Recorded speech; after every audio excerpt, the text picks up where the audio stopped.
All right, great. It looks like everyone's in, and I'm sure we'll have a few quick latecomers, but we do have a lot to pack into this hour. My name is Annalise Hoke. I am a planner with Community Planning and Development, and I'm managing a project called the Affordable Housing Zoning Incentive Project.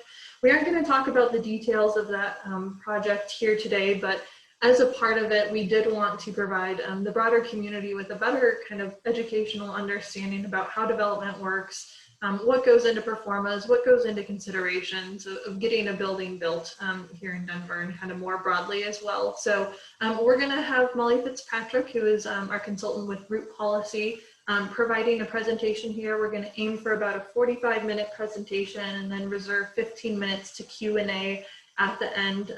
Myself and James will be tracking the Q&A and trying to ones where we have similar questions, we'll try to prioritize those for the remaining 15 minutes. And then if there's a lot of unanswered questions, we can certainly look at the best way to follow up on those sorts of things, but do want to be respectful that we will try to keep this to an hour, as everyone has lives and evening plans that I'm sure they're excited to get to as well. And if you aren't aware, the project is Affordable Housing Zoning Incentive. And our project website is denvergov.org/affordability incentive. We also have some upcoming advisory committee meetings. So feel free to participate in those. Those are also on Zoom and open to the public. And we welcome folks engaging in those discussions as well. So with that, I'm going to hand it over to Molly Fitzpatrick and we'll get going on this.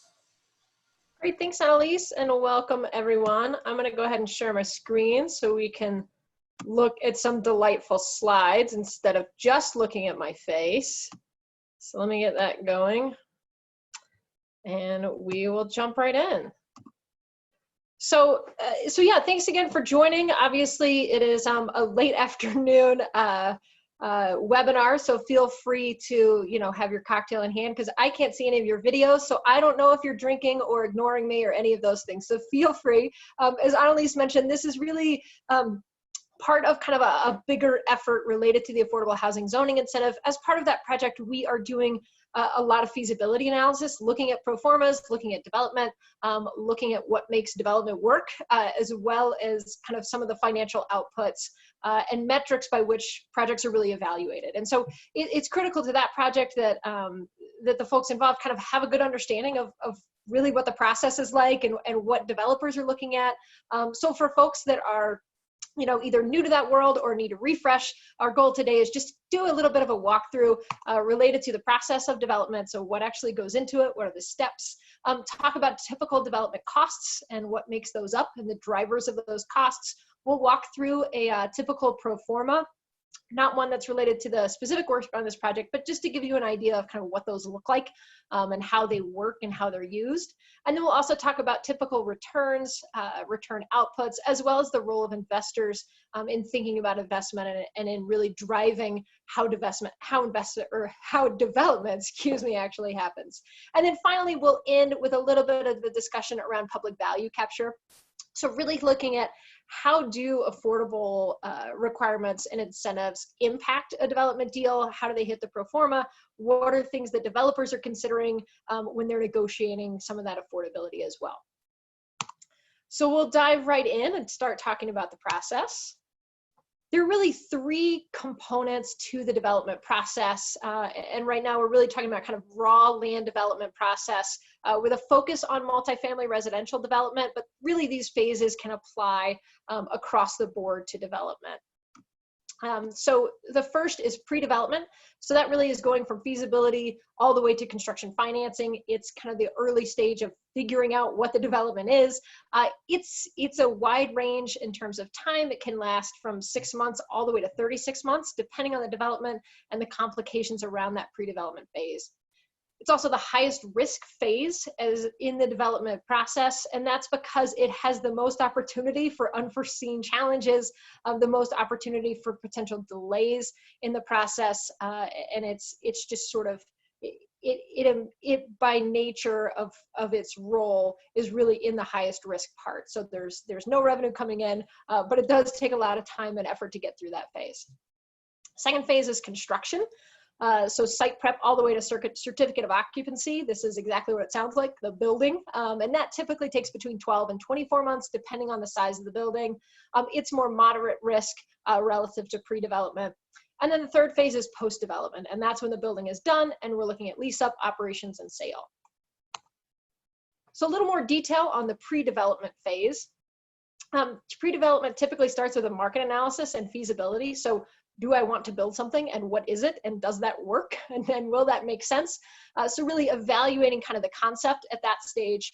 Land acquisition is certainly a component of pre-development.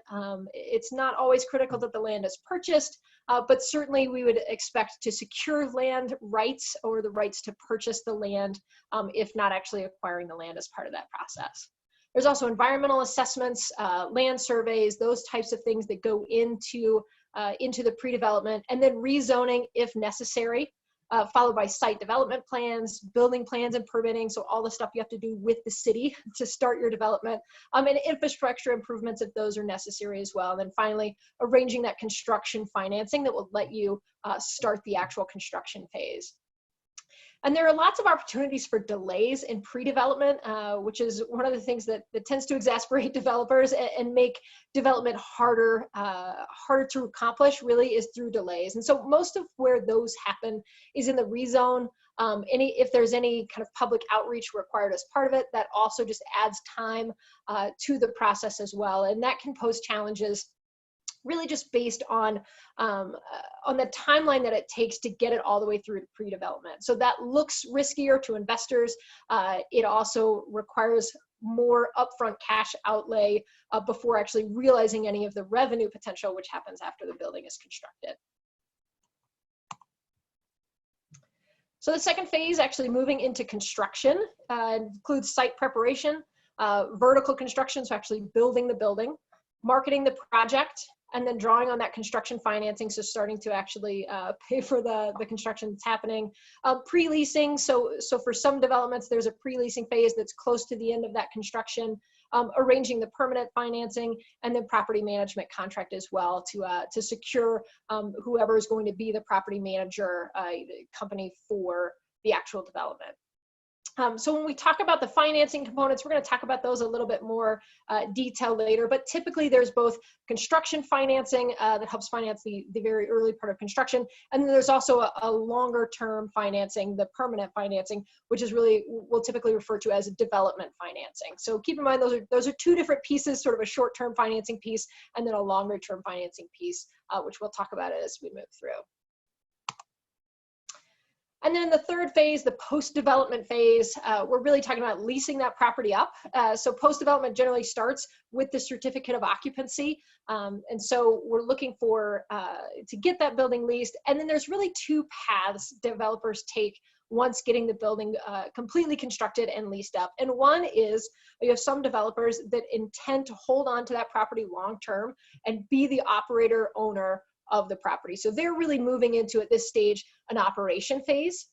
The other path is actually to move toward a sale of the property. So there are also a number of developers that construct it, lease it up, and then immediately sell it to another party that will then own and operate that building. And so when we think about post-development, it's important to keep in mind that there are really different pathways. There's different objectives among investors and developers, and there's a different path as they think about that. As they think about their options in post-development. We'll talk about the role investors play in a little bit more detail later, so we'll get into that a bit. But for now, I did want to at least introduce the idea of cap rates. So if you've been around developers talking, or if you've been kind of involved in any of these processes, you certainly will have heard the term cap rate. It's really just a measure through which real estate investments are assessed. And it is just simply the ratio between operating income and market value. And when I say that, I mean, it's the ratio between how much that property is bringing in on an annual basis in terms of its income and relative to how much you could sell that entire asset for. So it's really a measure of kind of the annual revenue versus the entire amount that you would receive if someone purchased that option. And so we talk about cap rates. They're important in that they really are a big driver in terms of investment. They are also a measure that developers use to help understand what the market value of their property is. cap rates move around quite a bit, and they have been relatively low, as you can see on this line graph that shows you cap rates by property type between 1987 and 2017. And really, this is just here to illustrate that these are moving. This reflects market changes in kind of the market value of these different property types. When investors are thinking about acquiring a multifamily property and when developers are thinking about selling it, they're paying a lot of attention to these cap rates because those are really helping drive their decisions around kind of what they're building, how they're building it. On the investor side, they're also comparing cap rates to see, should I be buying multifamily residential? Should I be buying commercial? And how is that impacted by the market right now versus my long-term goals and outputs? So it's not important that we fully understand cap rates or that you have a great handle on this, but I do want to introduce the topic. It'll come up again as we start talking about those outputs and how developers and investors are thinking about kind of what they want out of a property. But generally speaking, a low cap rate for developers means that there's a buyer out there willing to pay a good price for their income stream. Now let's jump into development costs. You've probably heard kind of offhand both hard costs and soft costs as the key kind of cost categories in a development. That is certainly true. You can see hard costs here representing a pretty significant portion of total costs. Hard costs in that dark blue kind of C-shaped circle. Those include the tangible aspects of the actual development. So site prep, landscaping, building construction, parking, and these hard costs comprise a huge component. They're really driven by both labor, the cost of labor, and the cost of commodities. So the actual things that go into building. So, you know, concrete, steel, wood, lumber, all of those things are part of the commodity cost. And then there's also the cost of labor. In Denver, most recently, labor costs have been driving a lot of the cost increases actually in the development community. And so we're seeing a big rise in labor costs and have been for the past probably 5 to 7 years. And so that's one of the things that's pushing up those costs. Soft costs are the more intangible components of what you have to pay for in building a development. So that includes design, engineering, consulting, professional fees, other entitlement, taxes, insurance, accounting, project management, all of that kind of stuff, including municipal fees. So think water fees, tap fees, impact fees, all of those components are in the soft costs. Now, what's not included in hard and soft costs is actually the land costs. So actually acquiring the property is a separate line item. You can see that reflected there. Land costs vary widely. In Denver, there's somewhere between 40 and 250 a square foot for the actual land. And that really depends on location, what you can build on, and a lot of different metrics. But that is a separate component from the hard and soft costs. And then financing is another component. So that's typically around 8 to 12% if you're also including a contingency. Sometimes developers will include that contingency buried in their soft costs or buried in their hard costs as well. But here we're showing it broken out as kind of the extra, what else might happen, kind of the safety valve on those cost categories. So those are the high level cost categories that really go into any kind of residential multifamily development. And then this slide is showing you the typical cost breakdown for a 5-story multifamily project in Denver. So this is certainly not every project, but this is kind of an example or a typical project that gives you an idea of both how much that might cost per unit and what actually goes into it. So you can see the house graphic on this slide indicates that a typical single unit in the Denver metro for a 5-story multifamily project is about $265,000 per unit. So the different colors and shadings within this house are showing you what makes up that $265,000. So about 2/3 of that is the actual hard construction costs, actually the building construction costs. So that would also, other hard costs would also include parking and site prep, which you can see in kind of smaller squares to the bottom right. So a big chunk is that building and construction cost. You can see here that in this scenario, land is about 8%. Architectural and engineering services are about 5%. Another 5% is assumed to be contingency. Construction financing is 4% of total cost per unit. And then you've got site prep at 3%, development fees and admin at another 3%. Fees like utility fees and impact fees at around 2%, parking 1%, and then some other miscellaneous soft costs at around 5%. So you can see here really illustrated what's driving some of the costs on a per unit, and understanding that each unit is costing around $265,000 per unit. Now, obviously, all of these factors can vary depending on the site.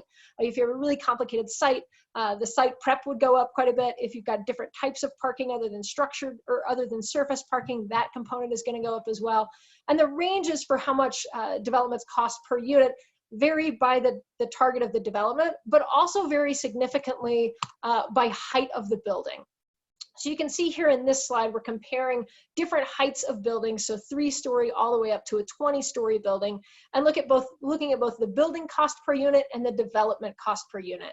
The building cost per unit is reflecting just the hard cost of that unit, so not even the hard cost on the parking, but the hard cost of the unit.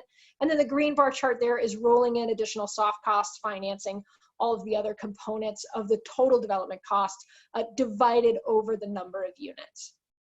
So as you can see here, as we go up in height from 3-story up to 20-story, you can see significant increases both in the building cost and in the development cost, and that's per unit.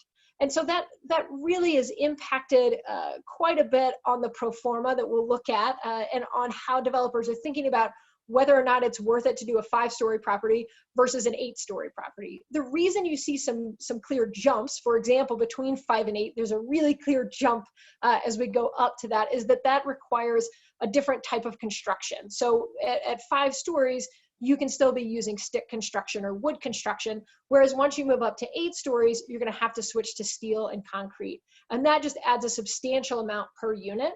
And so you often see developers saying, well, I'll either go like right up to 8 stories so I could get to 7 stories and still be using stick construction or wood construction over kind of a concrete podium, but not have to go all the way to concrete and steel. So you'll see developers kind of pushing right up to that not quite 8-story mark, and then really jumping to higher stories after that. So there's very few developers that want to come in and be right at that point where the costs jump up, because if you're going to have to increase your cost per unit, you want to build enough units to kind of make that worthwhile. And so these costs really impact both what we see actually getting developed in the market, but also how pro formas work. And so when we're thinking about incentives, which is kind of the overall goal of the project we're working on, is thinking about how do we leverage this private market to actually create affordability. We've got to think about where these breaks are and how adding potential incentives impact what developers are spending per unit and how that's going to impact their pro forma in the long run. So with that, we're going to talk about a typical pro forma.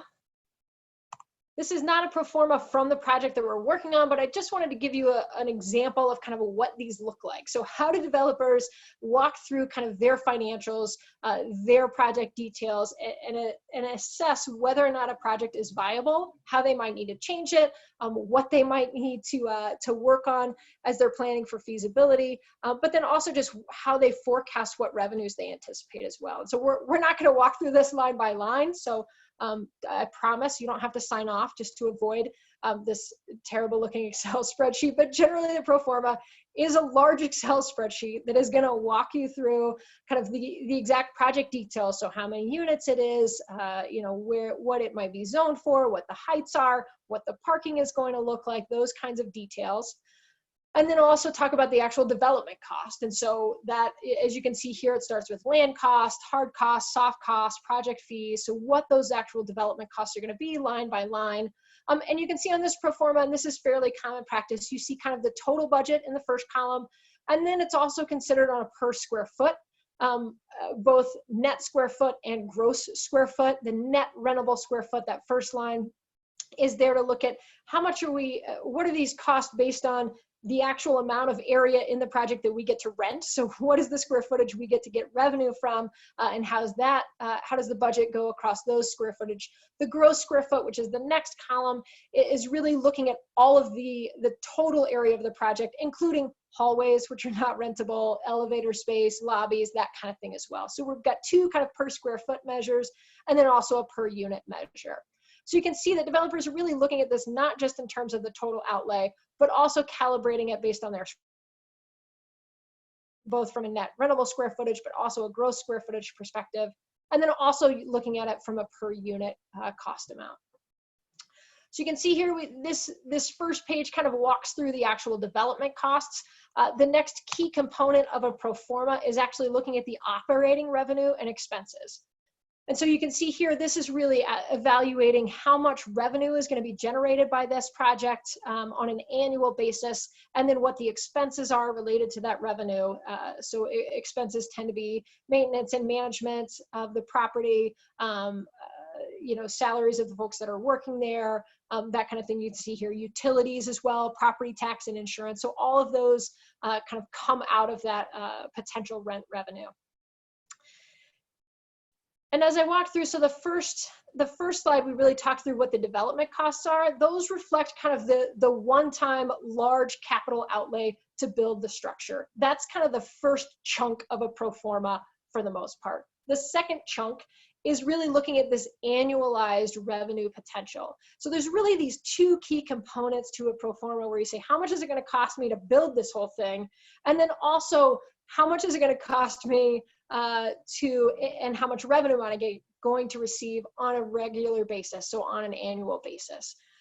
The premise here is that obviously you're laying out quite a bit of capital on the front end to build the development, and then the actual operating income needs to be high enough that it both covers your expenses on an annual basis, but that it's also going back to helping you pay back for the actual capital outlay on the original development costs. So we're looking at both of those things in a pro forma, kind of the one-time capital outlay, as well as the ongoing development revenue and costs on an annual basis. Those components are used to evaluate the actual project value. So we're going to jump into talking about these returns and how developers think about returns, how they are measuring those, and then also the role of investors as they think about returns and how much that impact has on a pro forma as well. So the common value, oops, I'm jumping ahead. We don't want to jump ahead. In fact, Annalise, if you want, I know there's some Q&A coming in. Do you want to take a moment here before we jump into returns to answer any questions on kind of the initial process, costs, and pro forma metrics? Yeah, we'll pause. We do have one question still in there from Pat Cook. This was regarding slide number 7. Is it true for tax credits and subsidized for low income? And if we just want to jump back to that. Yep, of course. And if that's enough context, otherwise we'll unmute Pat and she can always add a little bit more color to that question. Great. So I will try to answer, but obviously, Pat, feel free to clarify as well. And I failed to introduce a couple of my colleagues that are on this call as well. So I'll introduce them now in case they want to answer any questions as well. But I forgot to mention that in addition to my presentation, we've also got Heidi Agler from Root Policy Research on the call today, as well as Arlene Tanawaki from Arland. And they are both experts on this as well. So Heidi's my business partner at Root Policy, and Arlene is helping us with the Affordable Housing Zoning Incentive, also an expert on development costs. So they may jump in as well, and sorry I failed to introduce them at the beginning. But so Pat, the cap rate is, the financial metrics on a tax credit project are definitely different than a typical market rate product. And so the reason tax credits work, and we'll talk a little bit about kind of different measures for how affordable housing gets built as well. But generally on a tax credit project, the developer is being given a tax credit that they then monetize by selling to someone that needs a credit for their taxes. So either that party becomes an investor in the property or they purchase the tax credit. And so there's a little bit of a different evaluation. There's a different sale component related to that in terms of the income stream, because they're actually syndicating those tax credits. So that definitely looks different. We also see that LIHTC developers or low-income housing tax credit developers are more likely typically to actually continue to operate and manage the property than a lot of private market developers. So I'll pause there and just make sure that I answered your question But happy to clarify if that didn't quite get you there. And I'll say as well that on this slide, this can look a little bit different for tax credit properties as well. There tend to be some additional legal fees when you're doing a tax credit property, partly because there's this more complicated kind of syndication of those tax credits, or basically a sale of those tax credits. Ollie, this is Heidi. While you're on that slide, one of the other questions asked about parking, and they were surprised, I think, that parking was a lower proportion than they would have thought. Yeah, great point. And this project right here assumes that you're going to have surface parking, which is the cheapest type of parking to have in a development. When we start looking at higher stories or potential site constraints, that parking percentage will certainly go up. So the most expensive parking is basically digging out a garage underneath the development. You know, at that stage, you're looking at about $40,000 per space for parking costs. And so that significantly increases both the parking percentage, but then also the actual dollar per unit that's required to build the development. Molly, the other question also had to do with cap rates. Someone was curious about why they have been declining and why they are so low.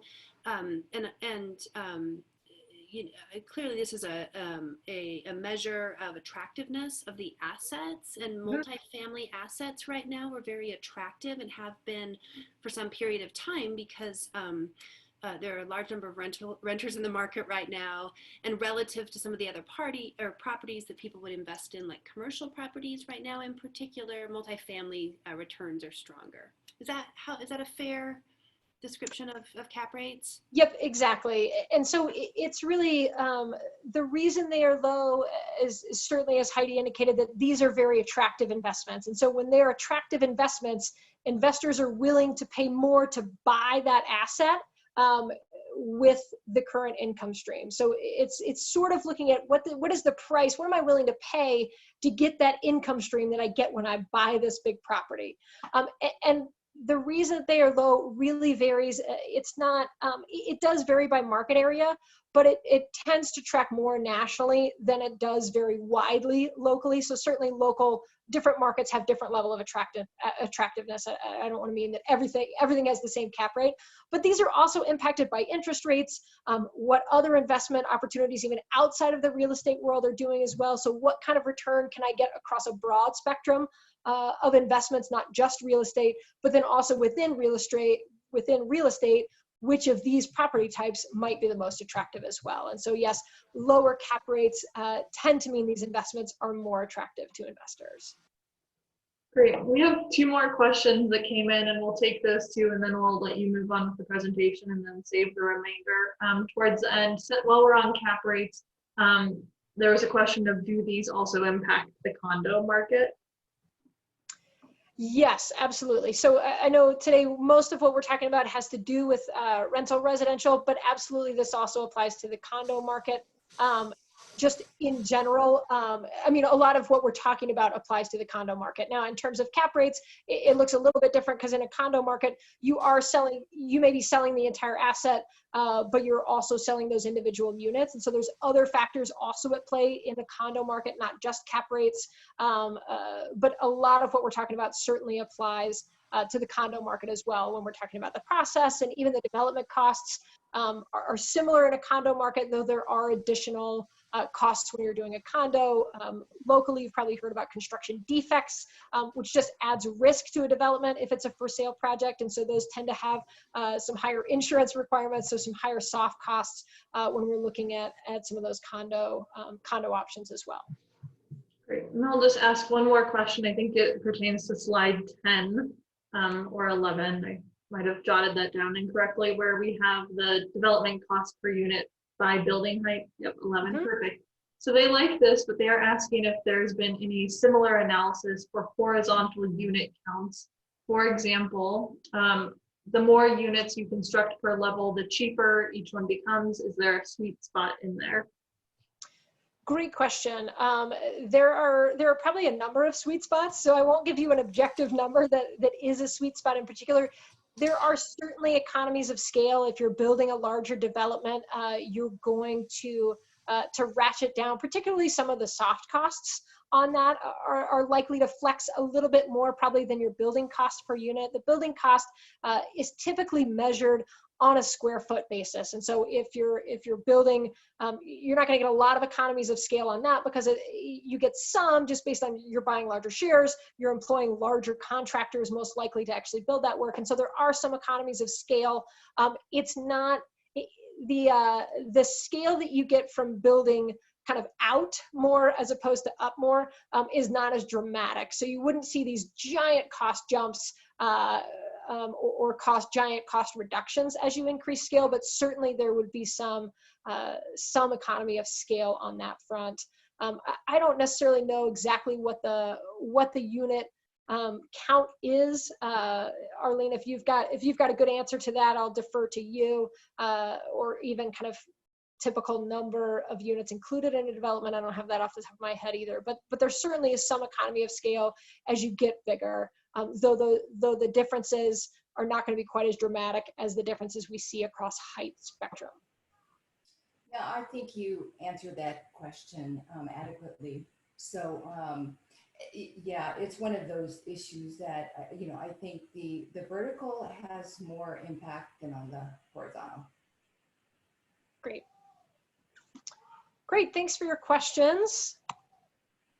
And hopefully we've walked through those, but of course, feel free to continue to ask even about slides that we've covered. We'll certainly have time at the end to talk through some additional questions, both on that and then also on this return section that we're jumping into.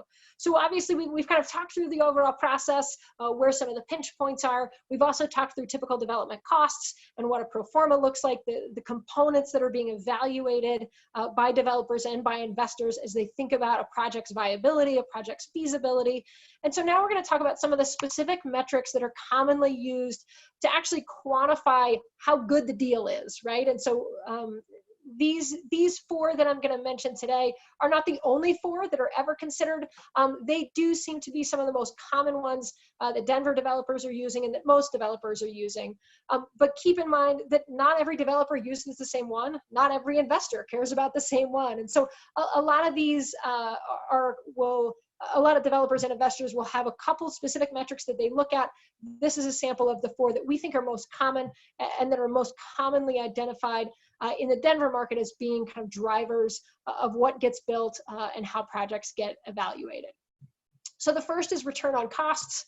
And that is basically net project returns divided by net project value. So you're essentially looking at what annual returns am I getting and how is that related to the total project value or the market value. You'll probably realize that this is somewhat similar to the cap rate that we talked about. So it's looking kind of annualized over market value. This one is a little bit different, and typically developers are looking for a return on cost to be a little bit higher than cap rates to make sure that their development is attractive. A second metric is return on equity. So again, we're looking at return relative to something in the project. In this case, we're looking at the return relative to the equity. So how much of the project you already own that you're not financing. So if you think about this sort of relative to your house, the return on cost would measure your kind of the market value of your house, the Zestimate, if you will, if you're a Zillow follower. The return on equity would look at it just relative to how much of your house you own versus how much the bank owns. And so we're looking here at the project equity, which we assume is about 30% of cost. That's typical. It's not always 30%, but that's most typical. And that's divided by the net returns generated by the project. The internal rate of return is an estimate of annualized returns, and that's generally looked at over a specific time period. So in this case, we're in the affordable housing zoning incentive project, we're looking at that at a 7-year period of hold. This is typically used by shorter term investors and holders. So folks that want to say, look, this is how much you'll make on this property over these 7 years. So it's annualized returns, but it's measured over a specified time period. It doesn't have to be 7 years, but that's a common output as well. And then cash on cash return is looking really at your net cash flow. So how much cash is coming in terms of net cash flow. I mean, your revenue, but excluding those expenses, or revenue minus the expenses and taking out your debt service as well. So that net cash flow divided by the amount of cash that was put in to the project. So this incorporates calculation of the cash paid to investors annually. So in later years, the return starts to build and it looks bigger and bigger. So I realize for those of us that are not financial people or not commonly evaluating projects, all of these sound kind of the same. And it's hard to really get your head around what they should be or why they matter, and who looks at what. And I agree, they are sort of hard to get your head around. And I would say that as we're thinking about projects and just trying to understand development more broadly, and maybe more specifically trying to understand how affordability impacts developments and how policy can impact developments, I'd say there's really a couple of components that go into each of these that are most important to care about. So instead of getting caught up on exactly what the formula is for return on cost versus internal rate of return and exactly how those are calculated and what the difference is, I would suggest that we focus just on the underlying factors which tend to go in each of those components. So we're going to talk now just about these specific measures, which from my perspective are a little bit easier to understand, and also give you maybe, hopefully, a more clear picture of some of the underlying components that really drive some of those output factors. So those output metrics are important for investors and developers, but these factors that we're going to talk about on this slide are really the nuts and bolts that make up those different factors. And they're kind of the most important things in the pro forma that may be impacted by both policy decisions and affordability requirements as we think about those and how they might hit the pro forma. So I'll spend a little bit of time on these as well. Net operating income is the rental revenue plus your parking revenue and any other miscellaneous revenue. So any revenue that you're going to bring in on an annual basis from that development minus what it costs you to run that development. So this, if you think back to the pro forma, and we talked about those two chunks, the kind of development capital outlay chunk, and then kind of the annualized, what am I bringing in and what is going out on an annual basis. This is kind of the bottom line of that annual portion of the pro forma. So looking at how much rent revenue do these projects generate after I factor in vacancy rates and concessions that I have to make, like saying, oh, you get a free month rent when you lease. All of those things are kind of lumped in here to the net operating income in terms of rental revenue, and then deducting out those operating expenses. So that's net operating income. It's a very important component as developers are looking at the viability of their project as well as the marketability of their project should they want to sell.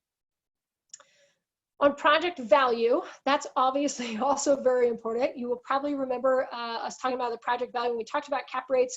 So the project value incorporates that net operating income that we just talked about, and it basically divides it by the cap rate to get the market value. So again, the market value or the project value is how much you could get if you sold this project today.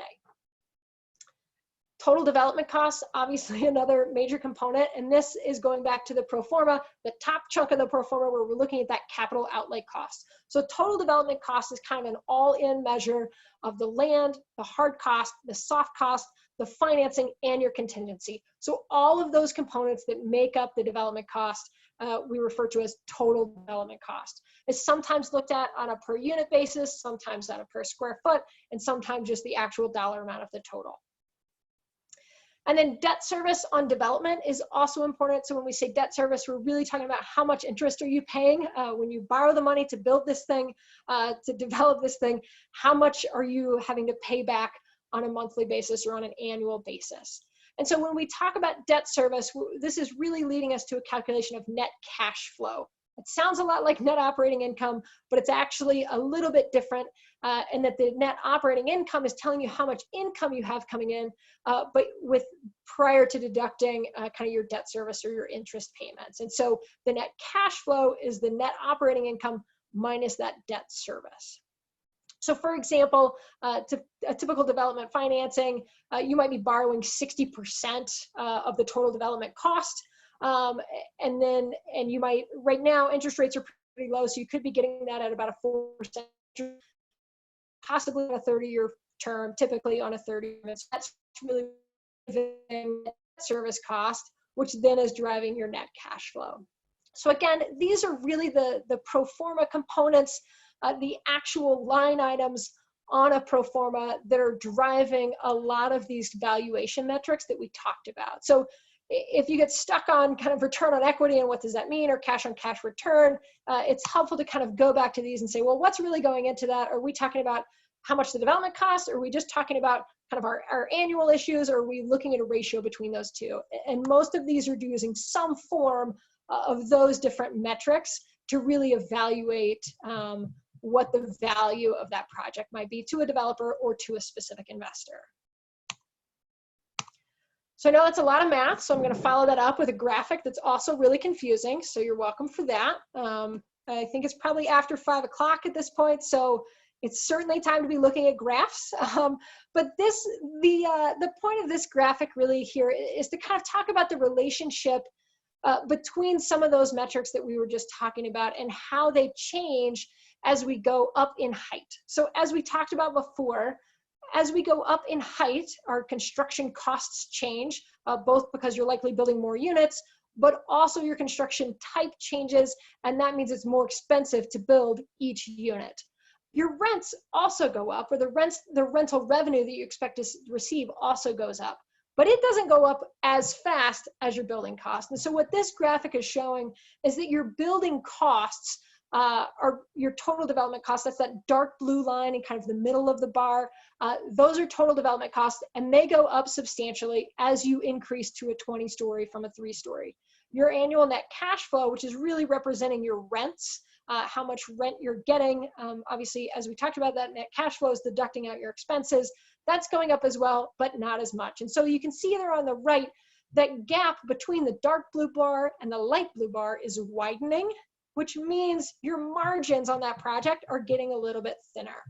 So even as your net project value is going up and your cash is going up and your development cost is also going up, all those things are going up nominally, but your margin is actually shrinking. And so what that does is it actually makes it a little bit harder to hit some of the metrics that we talked about. So right here, we're showing return on equity and IRR, and showing that those decline a bit because those margins are just getting a little bit thinner as we go up. So the reason I share this graphic is not to overwhelm you with charts and graphs, but just to illustrate that it's not a direct relationship in terms of we add more units or we add more height and therefore we make X dollars more money.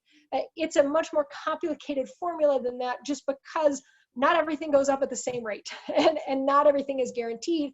And so while yes, a taller project or a more dense project has the potential to generate a higher nominal project value, sometimes the return metrics actually don't look as good from a percentage basis because of the gap there, that margin shrinking just a bit. So just one more illustration of some of the complexity around really evaluating kind of what deals work and what deals don't work in a given market or in a given time. That is also complicated by the fact that different investors really want different things. And so this really speaks to the role of investors. Obviously, investors are a key component. They're providing the financing for the most part for these deals to get done.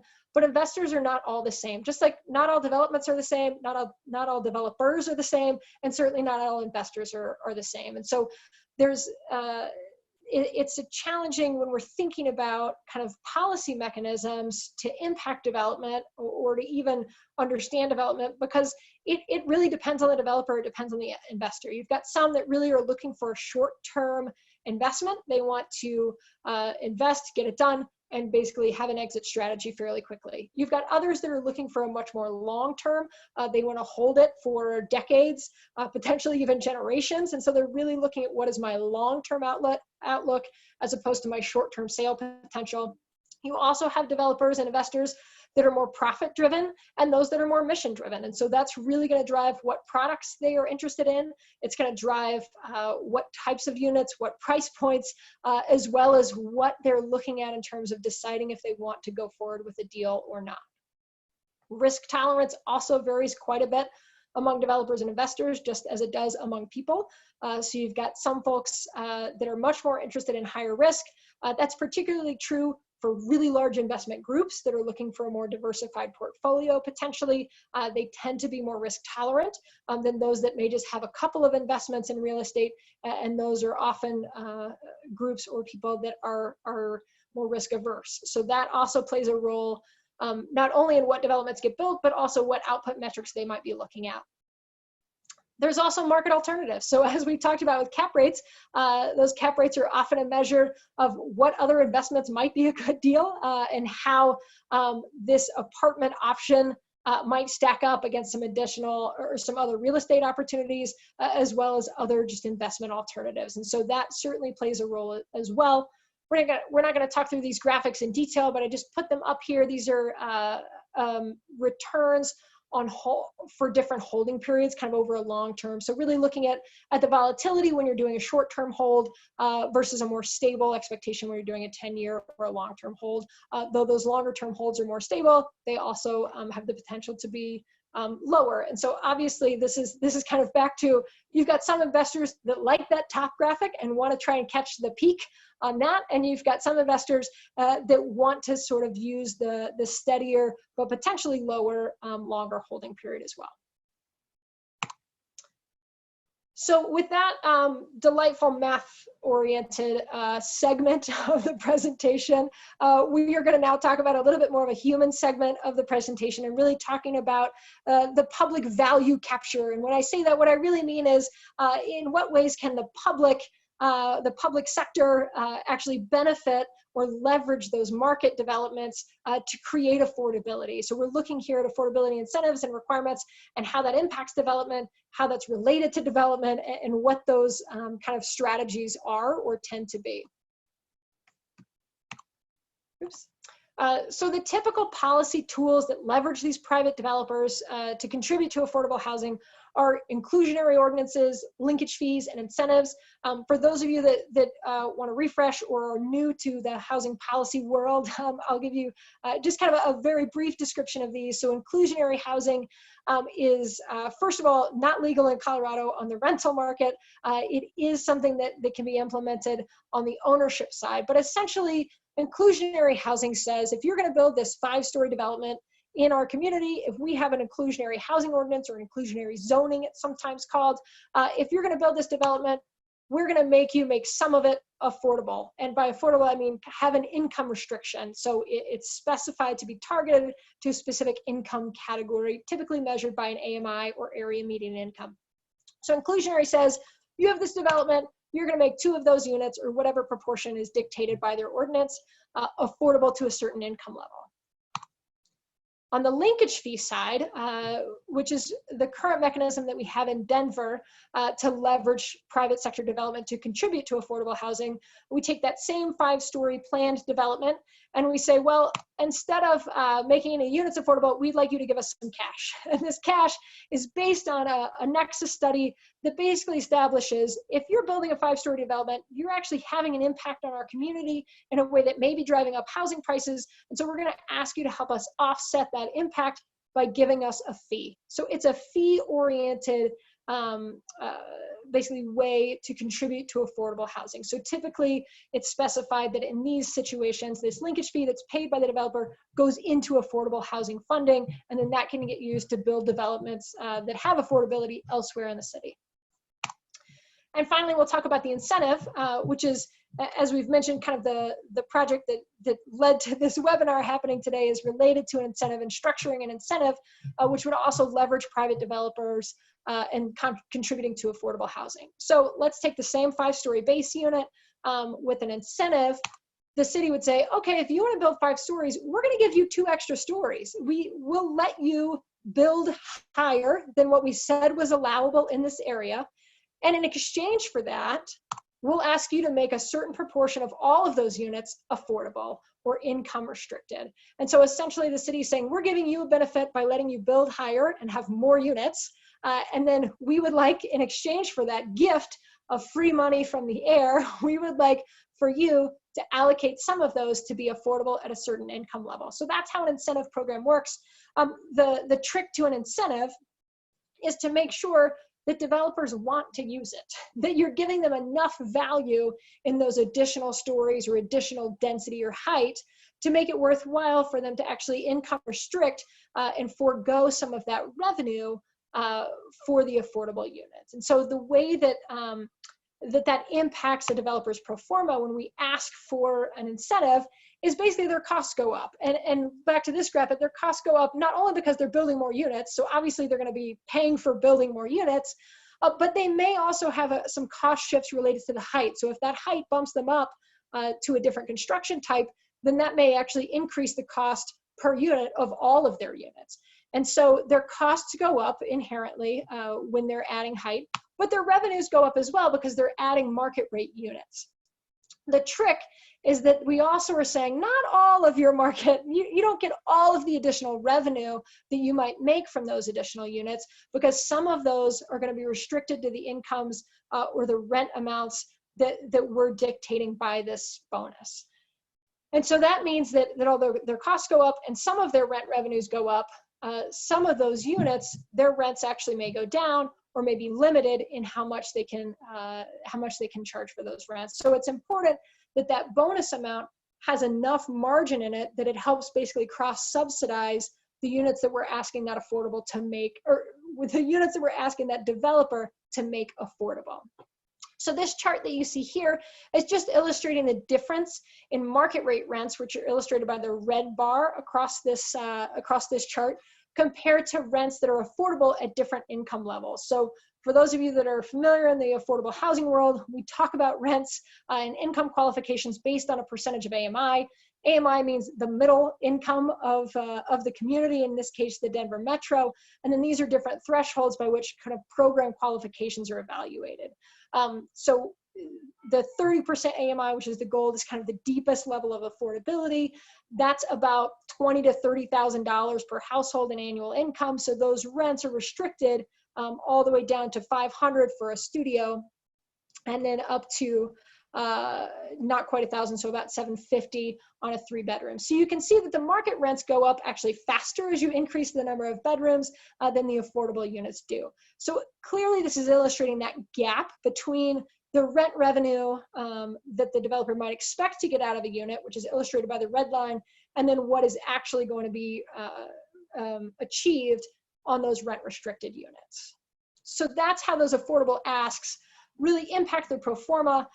As you'll remember from our delightful math conversation, that a huge factor in all of those output metrics has to do with how much revenue the project is generating on an annual basis. And that's why adding affordability has such an impact on pro formas, because it's changing the calculation around that rent revenue, but it's not actually changing or it's not lowering any of the cost to develop those units. So you're essentially using the extra, the market rate units to help subsidize the revenue that you would hope to generate out of those affordable units.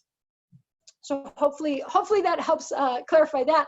A question that you may have is, well, then how do affordable developers do it? So how do those that are always building affordable housing or LIHTC developers, how are they making this work if private sector developers are saying that that's hard to make work, or that we can't make that work?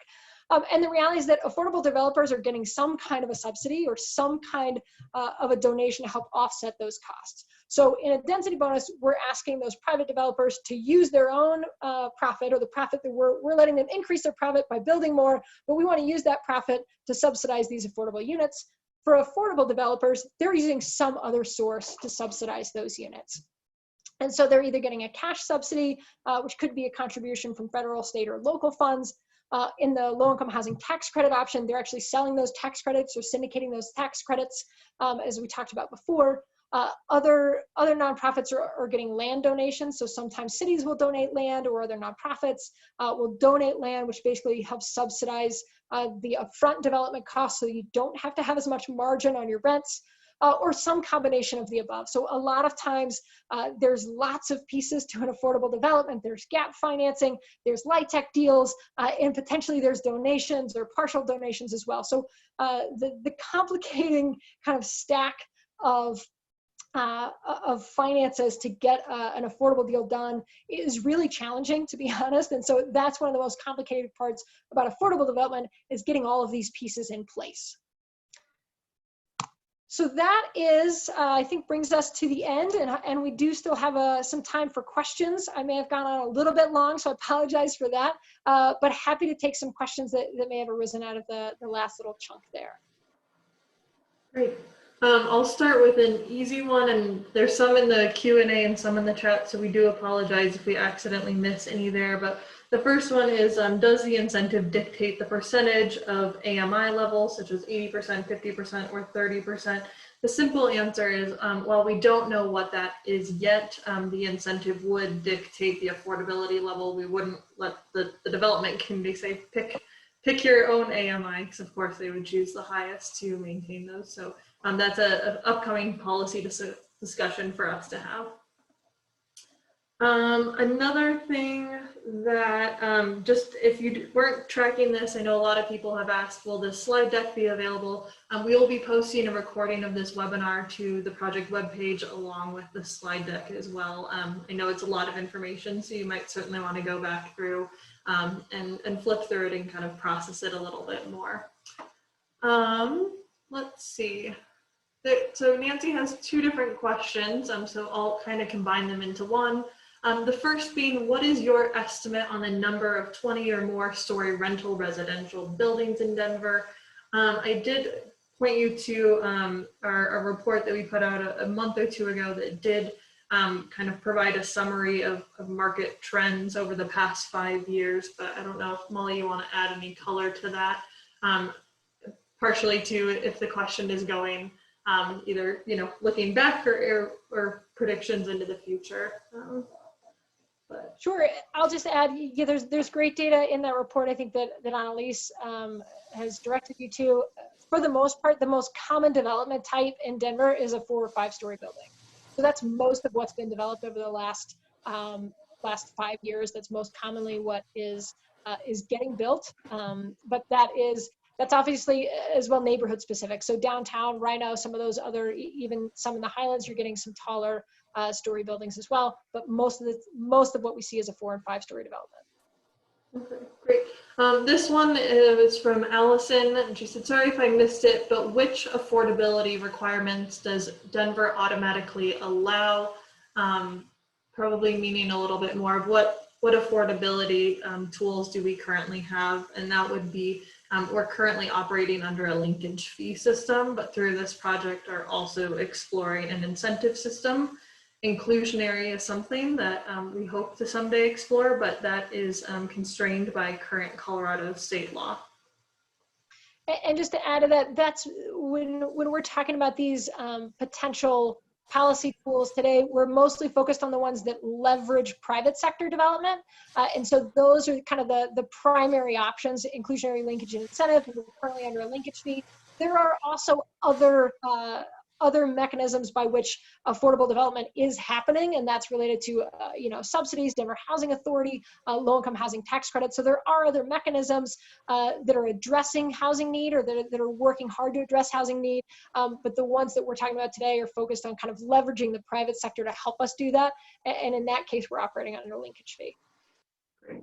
Nancy also has another question for us that I think probably a lot of people oftentimes wonder. So where I lived before moving here, some people, including politicians, rented their incentivized building units that were intended to be for affordable housing and then rented them out at a higher rent rate. So essentially they were not maintaining their affordability commitments. They cheated the system for their own benefit. What prevents this from happening in Denver?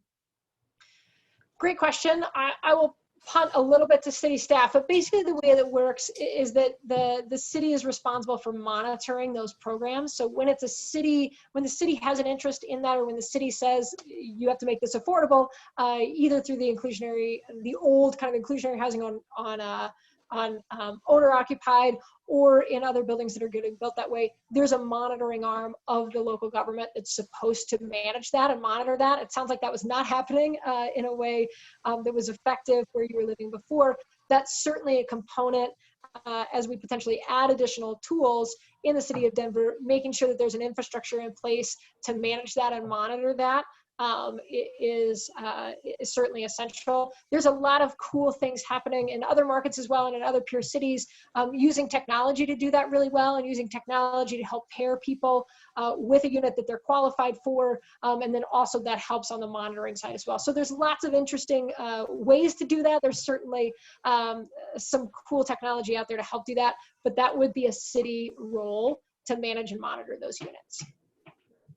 Absolutely. And just to kind of reinforce it, that is where we need to be careful that we can create a system that we can effectively implement, track, and monitor over time to ensure that people are not creating loopholes. And that's where that enforcement really comes in, and our partners with the Office of Housing Stability host is going to play a critical role in that as well.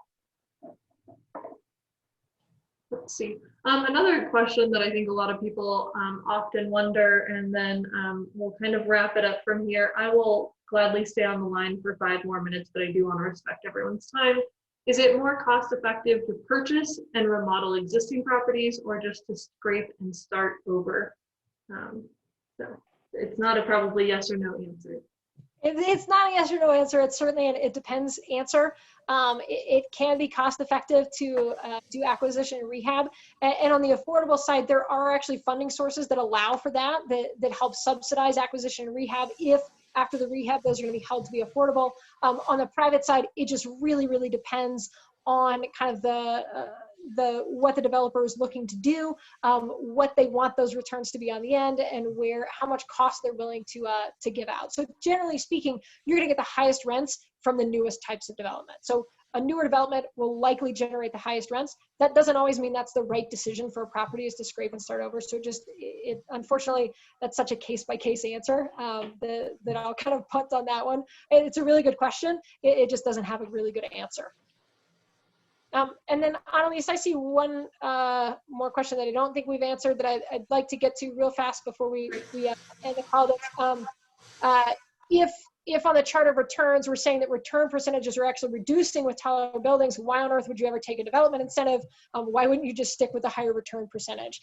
And that is a great question, and one that has to do primarily with return percentage versus return dollars. And so when we're looking at some of these typical output metrics, we're always looking at a ratio. We're calculating percentages of these things. But when we're actually talking about a development, they look at these percentage to make sure they hit a certain threshold, but they're also looking at that actual dollar value on the project return. And so that as you go up, as you build more units, you're collecting more dollars, even if the percentage of that metric is lower. And so when we look at these output percentages, what we really want to do is just make sure it hits a threshold that means it's investable, that it's a good it's the right side. It's not upside down. It's kind of it's giving you enough return that makes it a viable investment. And then after you hit that return, you're going to evaluate this option based on how many dollars of profit might I get from that. And your dollars are likely to go up as you build more units. So you can think about that even in like compared to retail. There's some retail strategies that say, I'm okay with a low margin on something if I sell a whole lot of it. But if I'm only going to sell a few of it, I want a high margin on it. And that's really the same principle here, is that we're willing to accept a lower margin when we have a higher quantity, in this case, higher number of units, because then my actual dollars are going to be bigger, even if my margin calculation looks a little thinner. Great. So we do have more questions coming in, but I do want to be respectful of everyone's time. So I think, since it's a manageable list of questions, what we'll do is include those put them into a Word document, try to provide responses, and be sure to email it back out to this group.